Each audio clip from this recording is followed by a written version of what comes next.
بسم اللہ الرحمن الرحیم۔ السلام علیکم ناظرین۔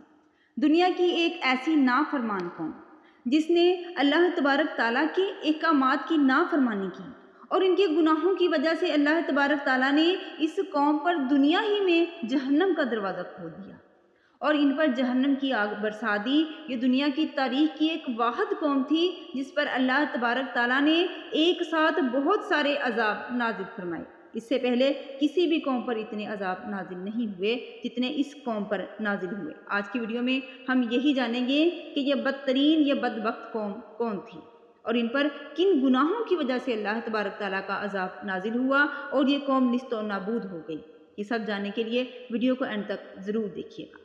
ناظرین، حضرت ابراہیم علیہ السلام کی تیسری بیوی جن کا نام کنکورہ تھا، ان سے ایک بیٹا پیدا ہوا جس کا نام مدین تھا۔ اسی طرح مدین اپنے اہل و عیال کے ساتھ اپنے سوتیلے بھائی حضرت اسماعیل علیہ السلام کے ساتھ مدین کے اندر آباد ہو گئے، جہاں پر مدین کی آل و اولاد بہت زیادہ بڑی اور اسی وجہ سے مدین کی آل و اولاد کو اہل مدین یا مدین پکارا جانے لگا۔ حضرت ابراہیم علیہ السلام کے اس بیٹے کی نسل بہت بڑی اور اسی طرح یہ ایک قبیلہ بن گیا۔ جب اس قوم کی نسل بہت بڑھ گئی تو انہوں نے اپنے علاقے کو دو حصوں میں تقسیم کر لیا۔ شہری علاقے کو مدین پکارنے لگے اور دیہاتی علاقے کو ایکا کہا جانے لگا، اور انہی لوگوں کا ذکر قرآن پاک نے اصحاب الایکا کے نام سے کیا ہے۔ ناظرین، ایکا جاڑی کو کہتے ہیں۔ ان لوگوں کا شہر سرسبز جنگلوں اور ہرے بھرے درختوں کے درمیان تھا۔ یہ بہت خوبصورت علاقہ تھا۔ یہاں پر سرسبز باغات تھے کہ اگر کوئی دور دراز سے اس علاقے کو دیکھ لیتا تو یہ بستی نہیں بلکہ درختوں کا خوبصورت جھنڈ معلوم ہوتا تھا۔ اسی وجہ سے اللہ تبارک تعالیٰ نے اس قوم کے لیے ایکا کا لفظ استعمال کیا ہے، جبکہ حضرت امام ابن کثیر بیان فرماتے ہیں کہ اس قوم کی بستی کے اندر ایکا نام کا ایک درخت تھا جس درخت کی یہ قوم پوجا کیا کرتی تھی۔ اسی وجہ سے اس قوم کو اصحاب الایکا کہا جاتا تھا۔ یہ قوم عرب کی ایسی مشہور شاہراہ پر آباد تھی کہ جس شاہراہ کا ذکر اللہ تبارک تعالیٰ نے قرآن پاک میں بھی کیا ہے۔ اس شاہراہ کو اللہ تبارک تعالیٰ نے قرآن پاک میں امام المبین یعنی کھلی شاہراہ کہا ہے۔ اہل مدین ایسی خوشحال قوم تھی کہ دور دراز سے قافلے ان کی بستی میں آتے اور یہاں سے پھل، اناج اور سبزیاں وغیرہ خریدتے اور اس خوبصورت بستی کو دیکھنے بھی آتے تھے اور یہاں پر قیام بھی کرتے۔ اسی طرح اس بستی کے لوگ تجارتی کاروبار سے منسلک ہو کر بہت زیادہ امیر ہو گئے۔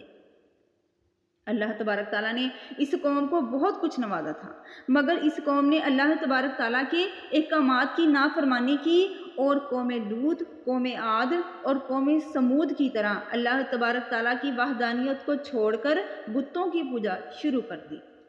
نہ صرف بتوں کی پوجا بلکہ درخت کو بھی اپنا خدا بنا لیا۔ استغفر اللہ۔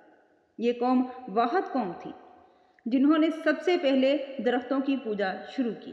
اس سے پہلے کسی قوم نے درختوں کی پوجا نہ کی تھی۔ یہ وہ بدبخت قوم تھی جس نے درختوں کی پوجا کرنے کی بنیاد رکھی۔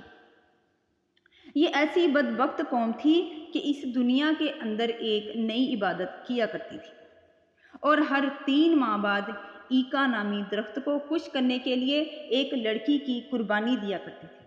ان کا یہ عقیدہ تھا کہ اگر ایکا نامی درخت کو ایک لڑکی کی قربانی نہ دی گئی تو یہ ہمارے کاروبار کو ختم کر دے گا اور ہم تباہ و برباد ہو جائیں گے۔ اس کے علاوہ یہ لوگ ناپ تول میں بھی کمی کیا کرتے تھے اور چیزوں کو بھی تبدیل کر دیا کرتے تھے۔ یہ قوم طرح طرح کی نافرمانیوں میں مبتلا تھی اور ان کے دن رات اللہ تبارک تعالیٰ کی نافرمانیوں میں گزرا کرتے تھے۔ تو اللہ تبارک تعالیٰ نے ان لوگوں کی ہدایت کے لیے حضرت شعیب علیہ السلام کو بھیجا۔ آپ کا ذکر قرآن پاک میں 11 مقامات پر ہے۔ آپ نبوت سے پہلے بہت ایماندار اور نیک نیتی میں مشہور تھے۔ آپ نے اصحاب الایکا کے سامنے جو وصیت فرمائی قرآن پاک میں اس کا بیان اس طرح ہے۔ آپ نے ان لوگوں سے فرمایا، جس کا ترجمہ ہے، کیا تم لوگ ڈرتے نہیں؟ بے شک میں تمہارے لیے اللہ کا امانت دار رسول ہوں۔ لہذا تم لوگ اللہ تبارک تعالیٰ سے ڈرو اور میرا حکم مانو، اور میں اس پر تم لوگوں سے کوئی اجرت نہیں مانگتا۔ میرا اجر تو وہی دے گا جو سارے جہان کا پروردگار ہے۔ ناپ پورا دو اور ناپ تول گھٹانے والوں میں سے مت ہو جاؤ، اور درست ترازو سے تولو، اور لوگوں کو چیزیں کم کر کے نہ دیا کرو، اور زمین میں فساد پھیلاتے نہ پھرو، اور اس ذات سے ڈرو جس نے تم کو اور تمہاری اگلی مخلوق کو پیدا کیا۔ وہ لوگ بولے کہ اے شعیب، تم پر جادو کر دیا ہے، اور تم تو ہمارے ہی جیسے ایک آدمی ہو، اور یقیناً ہم تمہیں جھوٹا سمجھتے ہیں، تو ہم پر آسمان کا کوئی ٹکڑا گرا دو اگر تم سچے ہو۔ تو آپ نے فرمایا کہ میرا رب خوب جانتا ہے تمہارے کرتوتوں کو۔ ان لوگوں نے شعیب کو جھٹلا دیا تو انہیں شام میں آنے والے دن کے عذاب نے پکڑ لیا، بلا شبہ وہ بڑے دن کا عذاب تھا۔ ناظرین، اس کا خلاصہ یہ ہے کہ اصحاب الایکا نے حضرت شعیب علیہ السلام کی تقریر کو سن کر بد زبانی کی، اور اپنی سرکشی اور غرور و تکبر کا مظاہرہ کرتے ہوئے اپنے پیغمبر کو جھٹلا دیا، اور یہاں تک کہ اپنی سرکشی کا اظہار کیا۔ تو ناظرین، اس کے بعد یہ قوم کیسے ہلاک ہوئی اور کیسے اس پر اللہ تبارک تعالیٰ کا عذاب و قہر آیا، سنتے ہیں حدیث مبارکہ کی روشنی میں۔ حدیث شریف میں آیا ہے کہ اللہ تبارک تعالیٰ نے ان لوگوں پر جہنم کا ایک ایسا دروازہ کھول دیا جس سے پوری آبادی میں شدید گرمی اور حرارت و تپش پھیل گئی، اور بستی والوں کا دم گھٹنے لگا۔ تو وہ لوگ اپنے گھروں میں گھسنے لگے اور اپنے اوپر پانی کا چھڑکاؤ کرنے لگے، مگر پانی اور سایہ سے انہیں کوئی چین اور سکون نہیں ملتا تھا، اور گرمی کی تپش سے ان کے بدن جھلسے جا رہے تھے۔ پھر اللہ تبارک تعالیٰ نے ایک بدلی بھیجی جو شامیانے کی طرح پوری بستی پر چھا گئی، اور اس کے اندر ٹھنڈک اور فرحت بخش ہوا تھی۔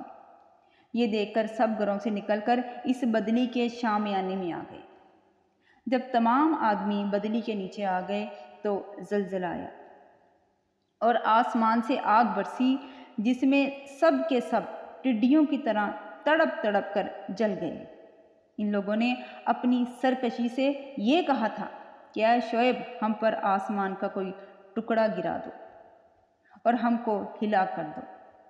چنانچہ وہی عذاب اس صورت میں اس سرکش قوم پہ آ گیا، اور سب کے سب جل کر راکھ کا ڈھیر بن گئے۔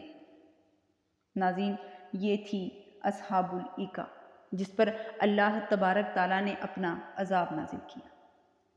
مزید معلوماتی ویڈیوز کے لیے ہمارے چینل گائیڈ آف اسلام کو لائک کریں اور سبسکرائب کریں۔ اللہ تبارک تعالیٰ آپ کا اور ہم سب کا حامی و ناصر ہو۔ جزاک اللہ۔